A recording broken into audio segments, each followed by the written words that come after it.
Welcome to That Japanese Thing.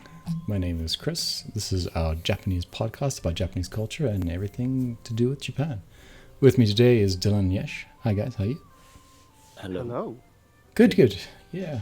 How's your week been?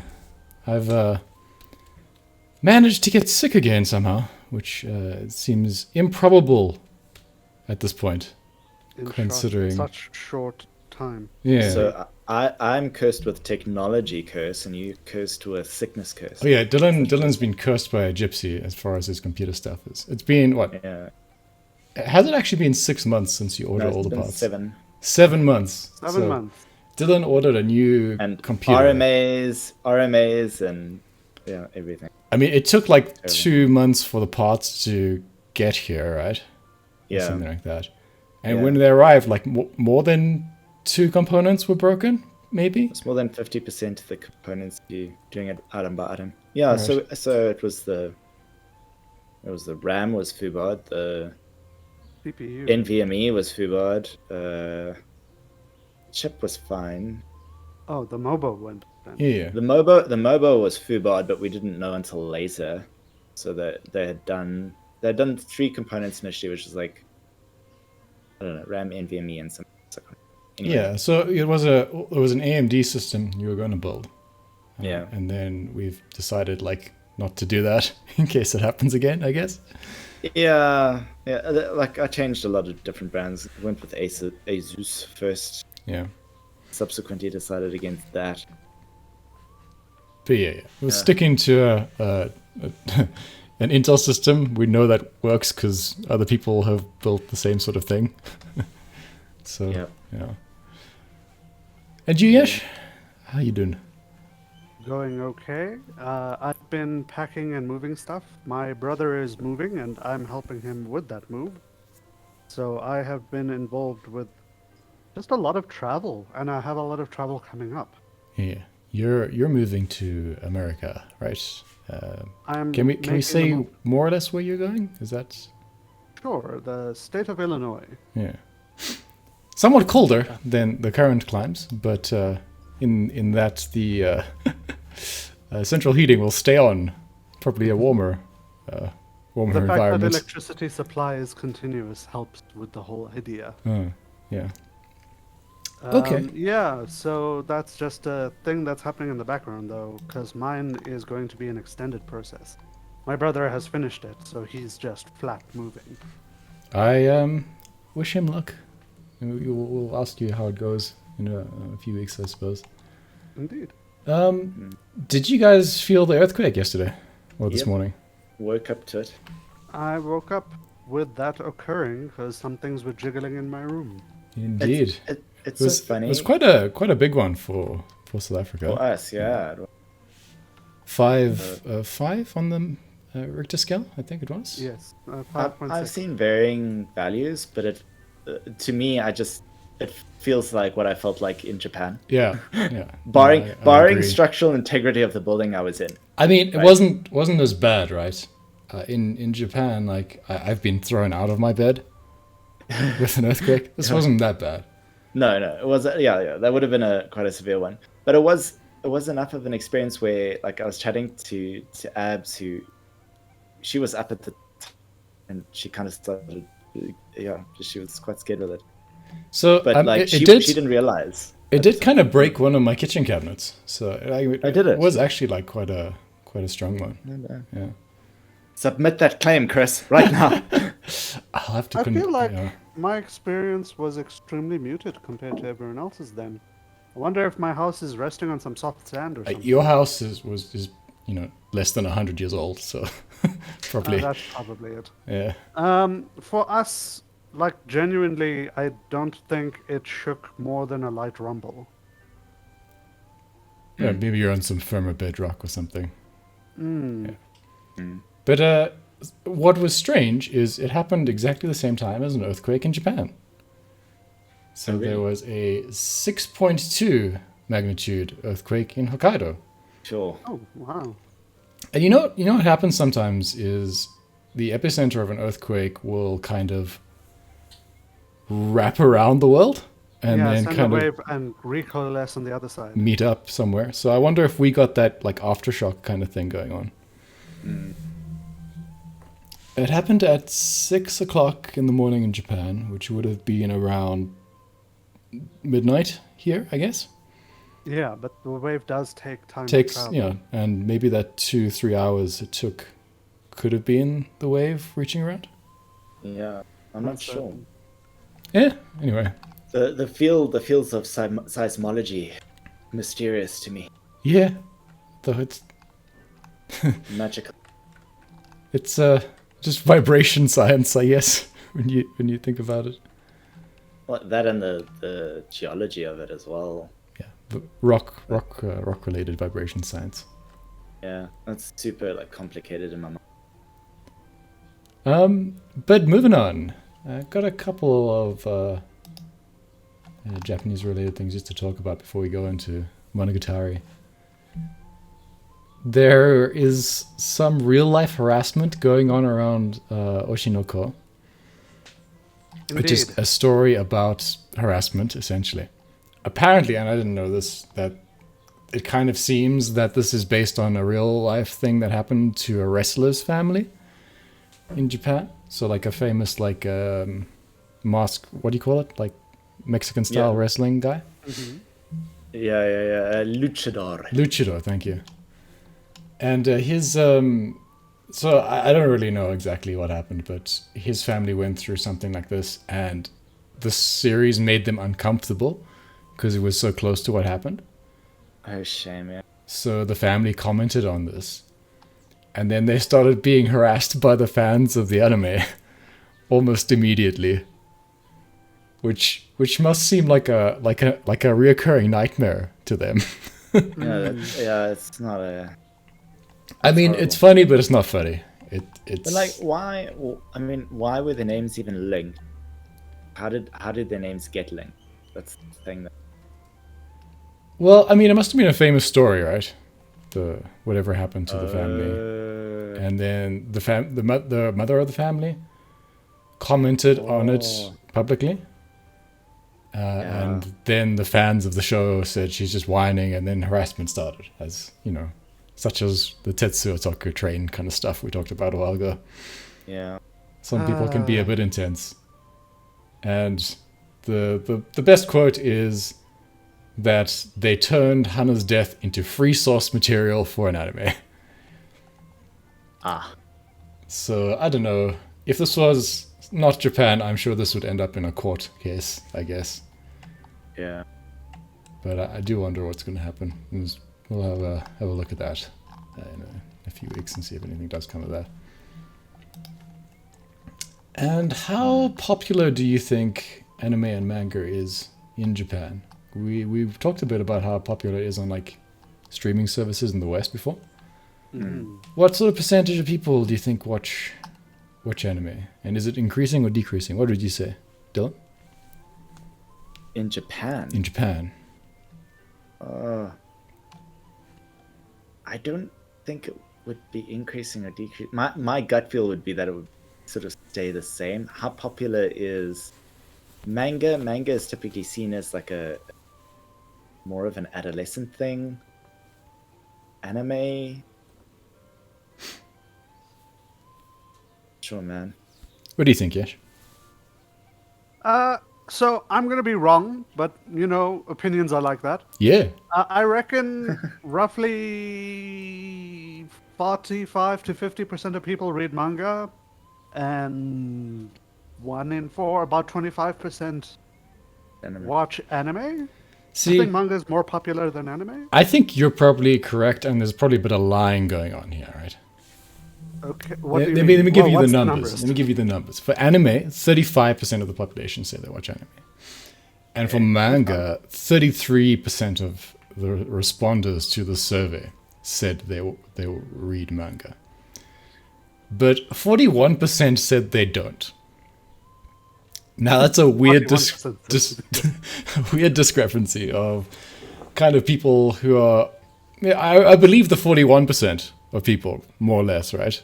I think there is a percentage in between who doesn't want to admit on a survey that they read manga. is my suspicion.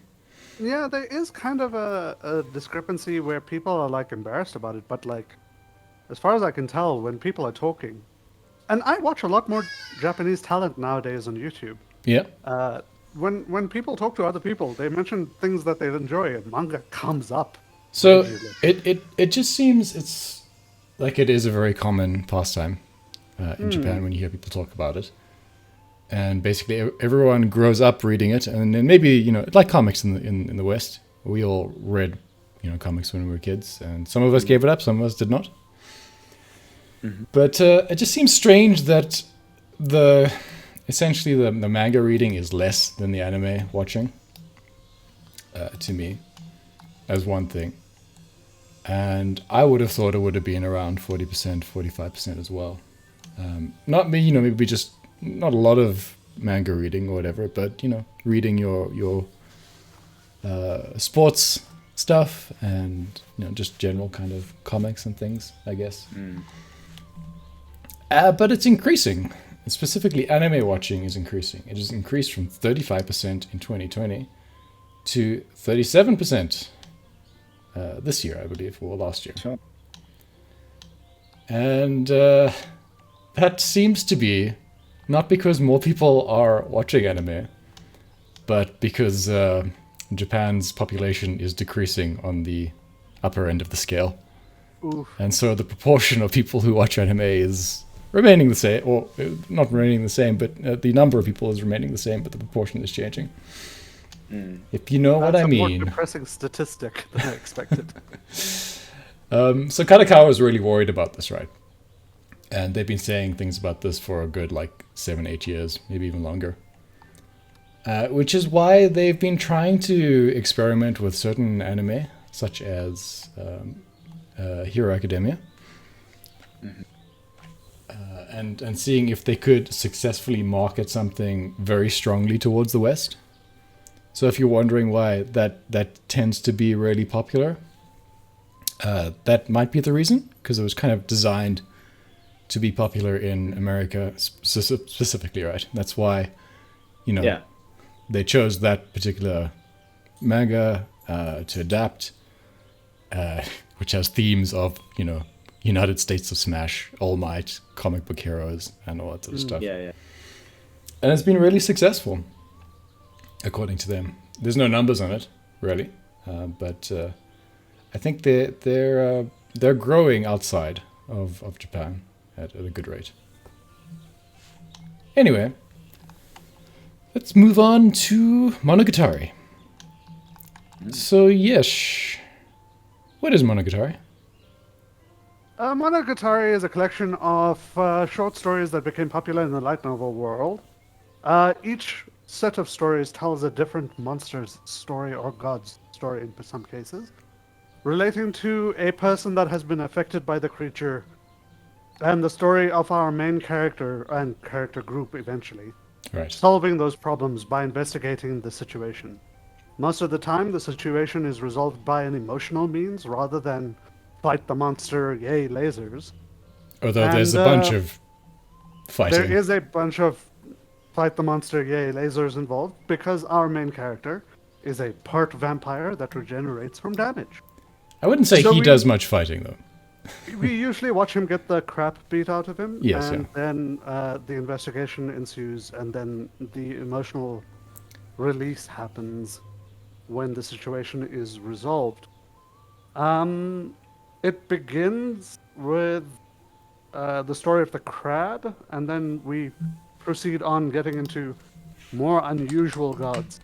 But the way it is set up kind of trains the viewer to accept more and more wild things as we go down the little tunnel, the rabbit hole, as it were.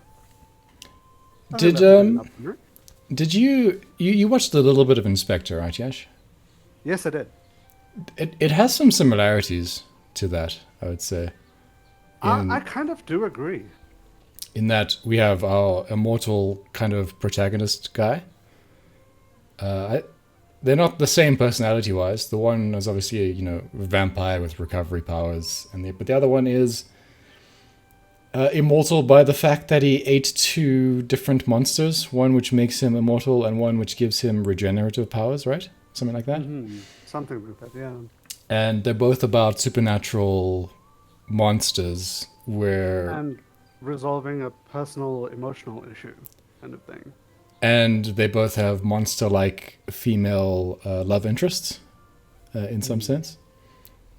I wonder if Monogatari came out and then whoever wrote Inspector decided they were going to do something very similar. I think Inspector takes on a much more mature view of the team and its dynamic. It's a lot more realistic and less absurd, I guess. Yeah. See, the one thing about Bakemono Gatari that I believe will make people bounce the hardest is the high school aspect. Although the presentation is the thing I suggested Dylan in particular would bounce off of. But the high school aspect is what one of our other friends, Greg, bounced off of. Greg hates high school stuff. Kiyomi is such a teenage boy that 5 minutes of every episode is dedicated to his wandering eyes or him trying to impress a girl, usually very stupidly. And then like them attending high school does mean that some people, the people who are super negative about high school anime, will just bounce off of that aspect. Yeah, I mean, that's true. In that respect, they are very different, right? Yeah, because Inspector is like a post-school kind of story, I guess. Absolutely, it's more of a full-on adult job thing. Well, that's what I was trying to say. You told me that these two are very related. I agree in the supernatural aspect, but I think just by changing the characters and their relationships from like middle school, high school to absolutely aged, kind of cynical adults, is a very, very significant change, actually. There's much less themes of, say, self-harm and such in Monogatari than there is in Inspector.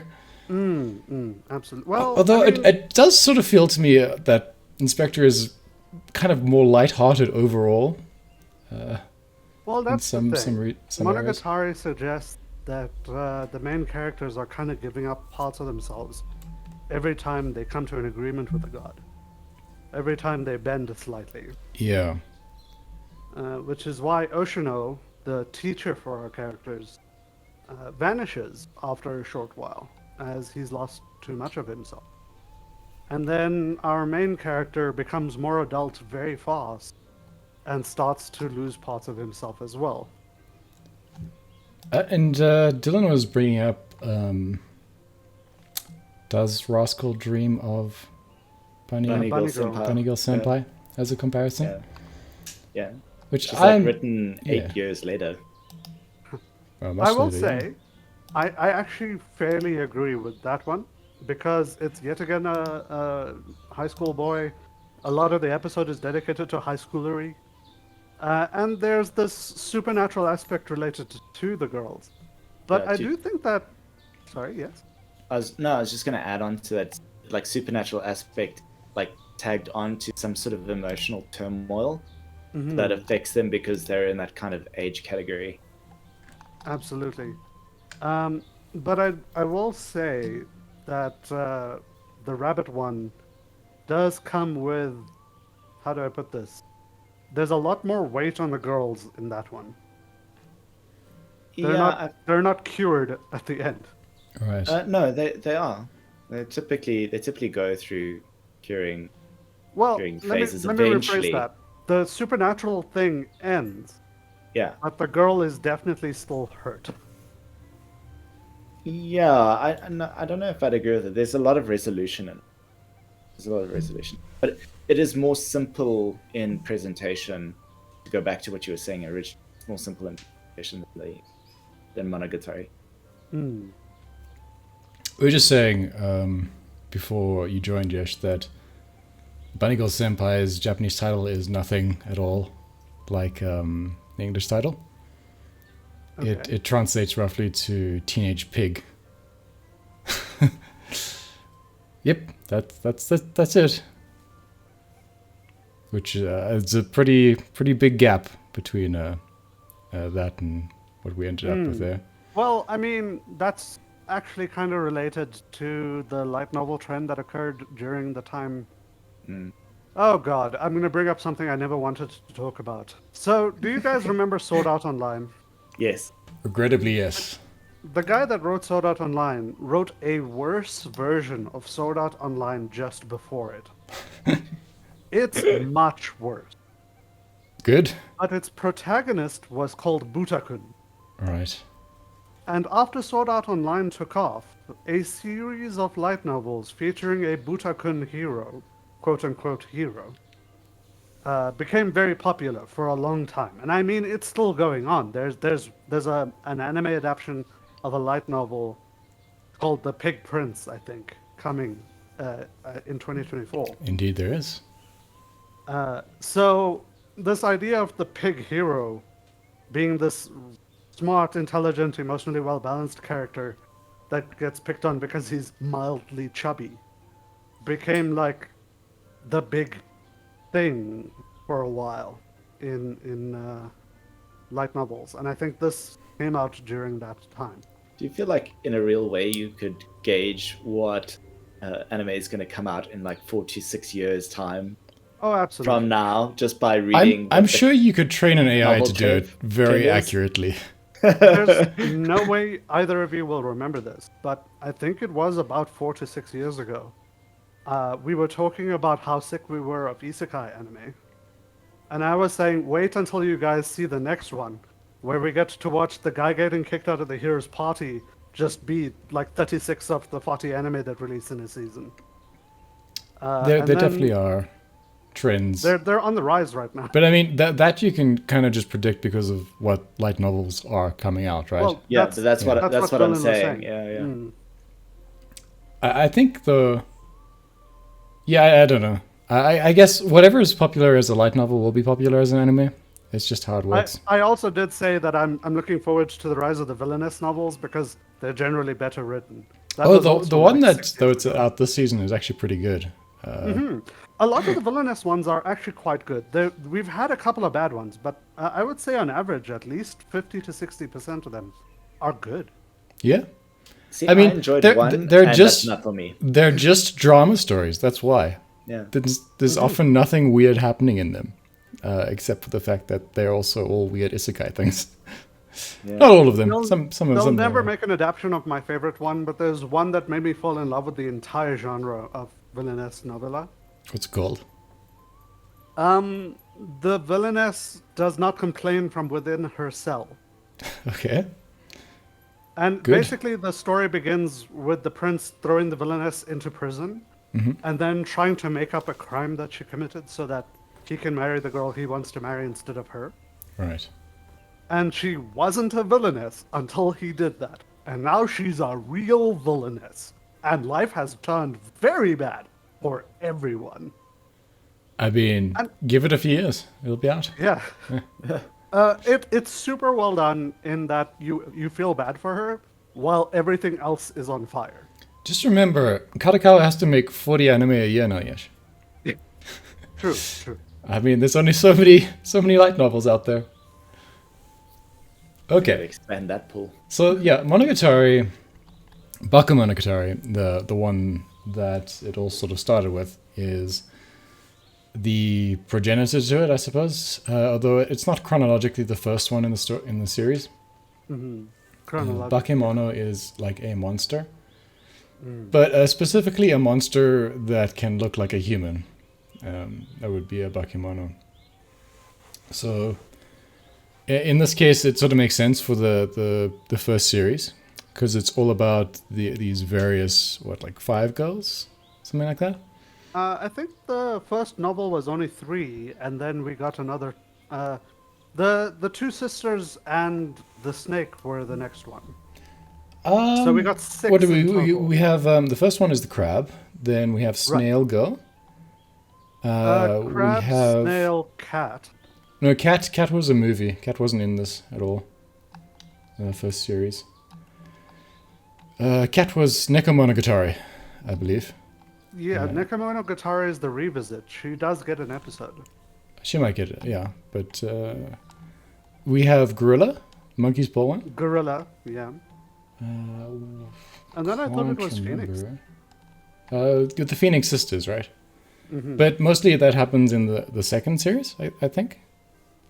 A B happens in the second series. B is where the toothbrush scene comes out. Yeah, unfortunate that happened.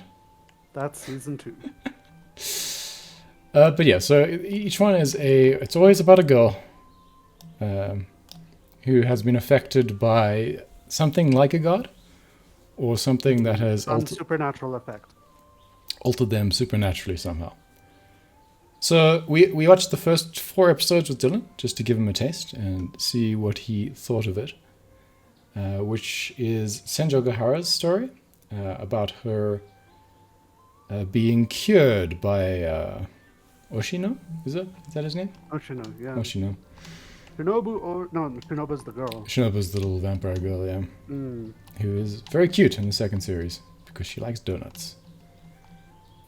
But so Dylan, I don't think you like this. Tell us why. I think Yesh was spot on. I think it's predominantly the style. I feel it's very self-indulgent artistically. So I like, and we were chatting about this as we were watching it. I think you said a few things that are probably spot on as well. So feel free to chime in every now and then. Will do. But they will take like sort of a framing devices in particular, and they will just overwork it to death in every single scene. Mm-hmm. And they do it so much that it's egregious for me that it immediately kind of repulses me from wanting to watch it. I think what you said about you've got a choice of whether you watch it for the sort of weird artistic framing or for the story, but you can't do both. Yeah, was pretty insightful. The problem is that I wouldn't. The pacing is too slow for me to watch it for the story because they're too busy trying to fit in all the framing devices that they need. So it might surprise you to know I don't like Bakemono Gatari at all. I mean, I didn't know whether you liked it or not. Yesh might remember me saying so as it came out in 2009. But the reason I watched it is just because of the art in it, right? Okay. It has it had the best animation in anime at the time. Maybe outside of some. Also, the opening and end songs were also incredible. Music was pretty good, but just in particular, the way things were framed is very different to the way everything else was done. It has a similar kind of feel to what Legion did, the live-action show based on like the X-Men comics, I think, where every scene is just kind of a weird framing, wet dream of things. Like it, everything has a style to it. I think looking at it now, it's obvious that, you know, there's some CG that hasn't aged amazingly. As well. Even though that CG didn't fit in great, I will say 90%, 95% of the episodes still look stunning. True. Like, everything has that kind of almost neo-Zen kind of feel to it. Where, I mean, she's living in a rundown kind of apartment, right? Because they've gone through a weird family divorce thing. And bankruptcy. But it looks like just amazing the way it's framed. Like, strategically missing bits of walls. You can see, like, the floorboards. Every shot is a weird Dutch angle, you know, depicting things from strange angles. The color is always, it's got that like pastel kind of look to it, where Anti-pastel coloring. Yeah, it was just really entrancing to watch. I hate the story, I don't like the characters, But I really liked watching it. I mean, at the time I was doing a fine arts degree, so I think I was a bit biased towards that sort of stuff. But it was just really interesting to see what the director of the show was doing. And having read some of the novel, it is a kind of artistic piece, and there is something to the story there somewhere. But the anime is really the only thing I was particularly interested in this. At the time, yeah. Yeah. I do want to say before we carry on that I like the story and I enjoy the characters a fair bit. So much so that I've watched nearly the entirety of what has aired. There are some movies that were never legally released in my country, so I'm looking at ways to make that happen. But at the moment, I personally enjoy how it developed.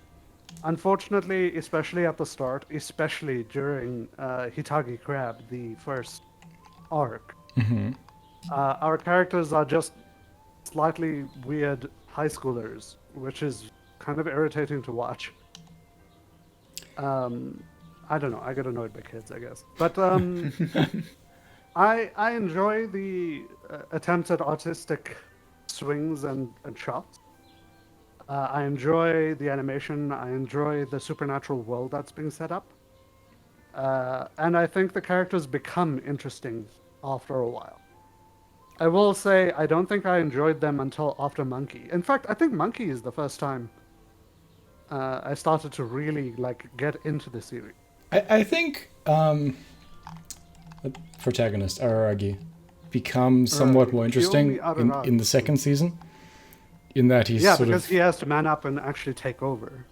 Yeah, get some responsibility thrust upon him, develops a bit more of a coherent personality than the happy-go-lucky kind of weirdo he is in the first few episodes of the first series. Mm. But I don't really know. Yeah, without the art direction and just the kind of mystery behind it. For example, it has the framing and the way it looks is stunning, but then it also has these weird missing bits in the animation where it'll literally say frame not found, insert frame or something like that, right?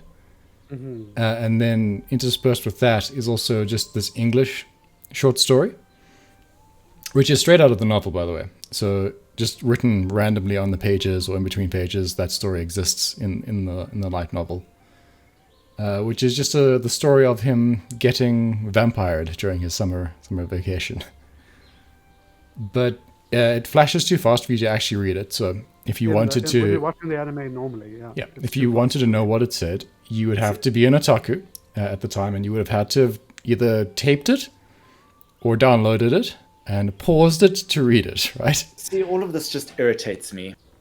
But that's the thing. So it's designed to provoke that otaku response of I have to know what that text says. So I'm going to do this and read it.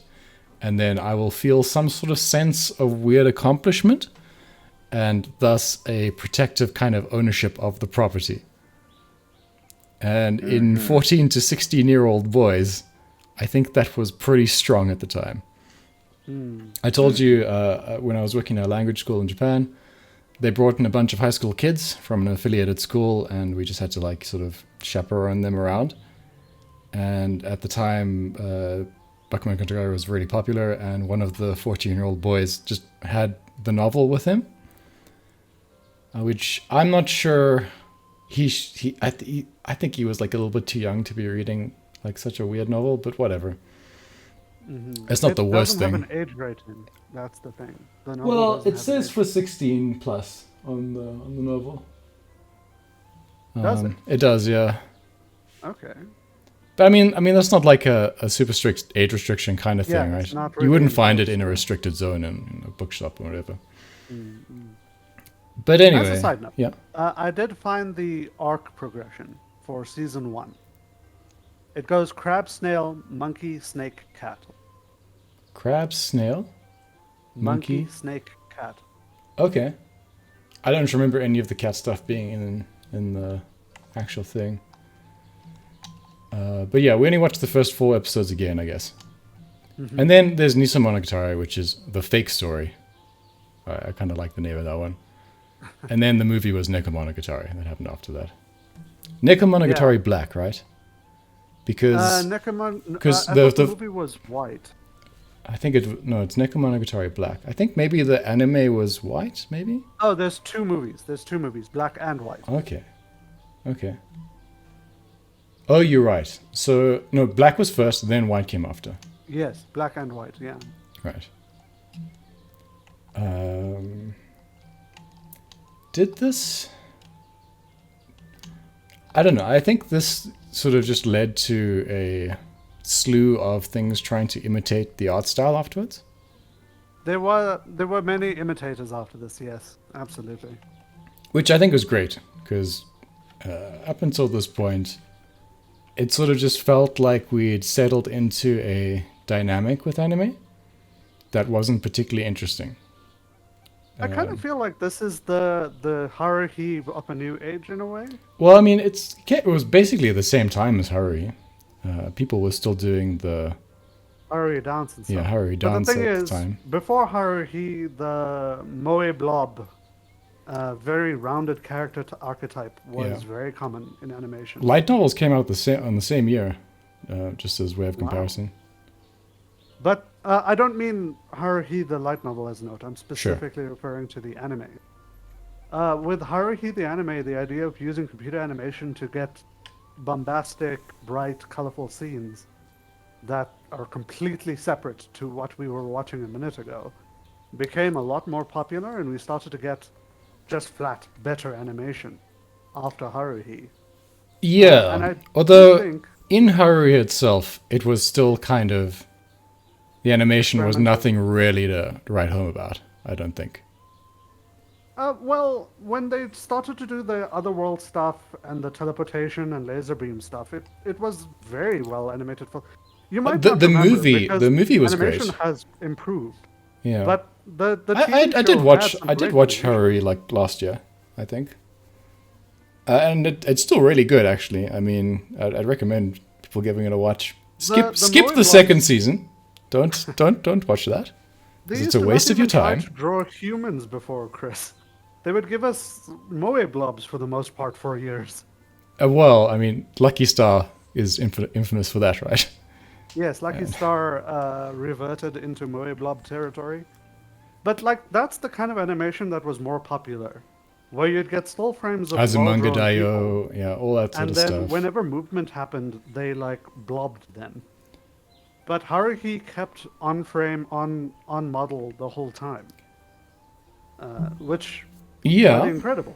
And then we got some great stuff after that. yeah. Okay, sure. It was an improvement. But I And then mean, I think but there had Bakemono Gatari- been things that were just as good as Haruhi before Haruhi. So I'm not entirely sure that was like the... Maybe The genesis it wasn't of the that. best of all things, but it certainly has been quoted as being an inspiration for a lot of things improving. Sure. It And I was feel definitely... like Bakemono Gatari kind of forced people out of the day-to-day school life thing as well, to a certain extent. Although as we it happens in that sort of setting, really. It does, but But it's it doesn't wacky and involve weird. the school life, you're right. It's about just people that happen to be teenagers in school. Yeah. Dylan, would you have liked this if you were maybe, a teenager watching it? Don't think so. It's tough to tell. What's that high school anime? Kiss. The other one. Is it? Oh, Oran Host Club. Oran Oran High Host. Host Club. I really enjoyed Oran High Host Club I think that was in high school, early universities. Personality-wise, I would have really enjoyed that. But it's not the same thing at all. I think I would have bounced on it for a couple, like the same reasons that I'm bouncing on this. Because the styling is so egregious, they've got to kind of keep the pacing really slow in the storytelling, and that messes up the storytelling. So Oh, I don't yeah. get to really enjoy either of the aspects for me. Yeah. No, I There's feel that. Yeah. the exposition, the amount of exposition that they go into, you can feel is just almost like a subtext so that they can do more framing during that exposition. You know, it's like I'm not a fan of too much exposition just for the sake of telling the story. When you're not going one level above that and you're doing too much exposition, not only for exposition's sake, but in order to give you enough time to stick with a certain framing device, I'm out. So I think I would have bounced on it in high school as well. I wouldn't have related to the main character really. Um, the love interests are What you're looking not for. aligned to what I would find attractive or would have found attractive at that stage either. So I think I just would have bounced. Yeah, no, I real hate all hard. of the people in the story, basically. I don't understand them at all. Even I the mean- student council president? No, yeah, she's just so... I guess that's part of her like story arc, but she's kind of just so pathetic throughout the whole thing. I mean, clearly she's interested in the main character, but just is unable to do anything about it. Even when it becomes obvious that the other girl is also interested in it. But the other girl is like also super possessive. Most of the other ones are just super young or annoying or just a stereotype kind of Genki character or whatnot, right? Which, you know, is fine. But they don't really have any additional personality because the focus is not on the personality of the characters. It's on the style of the story. So it's just not important to develop that sort of thing. And so we don't really understand like the personality of the sisters, for example, except, you know, one is outgoing, one is kind of withdrawn. In Bakemono Gatari, they explain why the one is withdrawn. True, but I mean, we don't get like a well-rounded kind of character depicting that sort of, you know, thing. We just get shown and told that this one is like this one's like this, and then we experience some unrelated, uncomfortable scenes with both of them. You know what I mean? And specifically, like the toothbrush scene, and then The some family other stuff. development between him and his father, and then him and his sisters, is there. It's just slow. They don't give us a lot of the relationship until you've watched a fair bit in. Because they do develop the sisters, they do develop the father, which is kind of unusual. Yeah. But I don't remember the mother ever existing, actually. Now But that I think about it. I mean, there is development, but it's also and Sanjo Gahara in particular. But you know, the- it's also over the First. course of a huge amount of material. Absolutely. I do agree with that.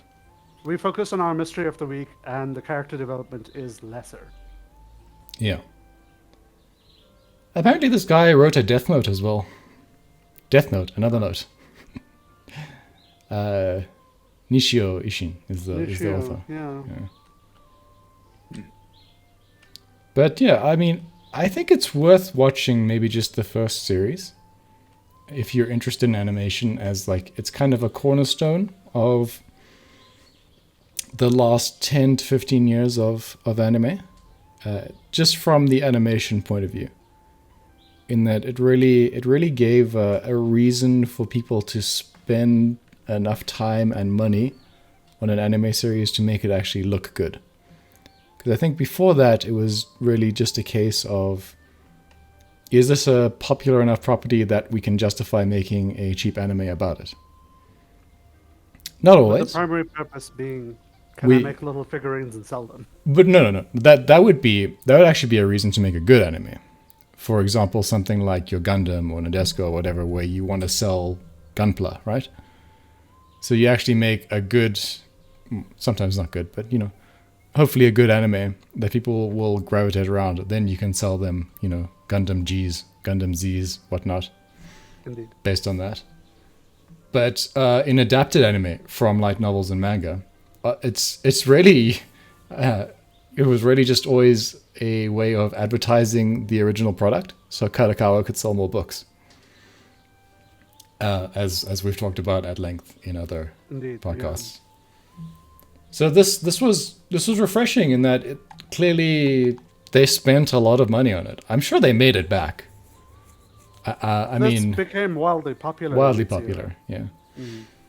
But it's great that this was the thing that happened, and it's why we're getting 40 Kadokawa anime a year now, and several of them they're even taking seriously enough to animate pretty well every year. Okay, let's watch 2 more arcs, which I think is only another 4 episodes. And if we're still bouncing, we can try something else. But at least 2 more arcs. Yesh wants to torture us, Dylan. Well, obviously he wants to torture me. I don't know. enjoy this. So for me, it's not a hard time. But I could hear the groaning. And I'm not here to torture you guys. We can do it. Are you sure about that? I guess. I mean, yeah. Look, I've made my suggestion for what I want the next series to be. But we haven't finished this. Yeah.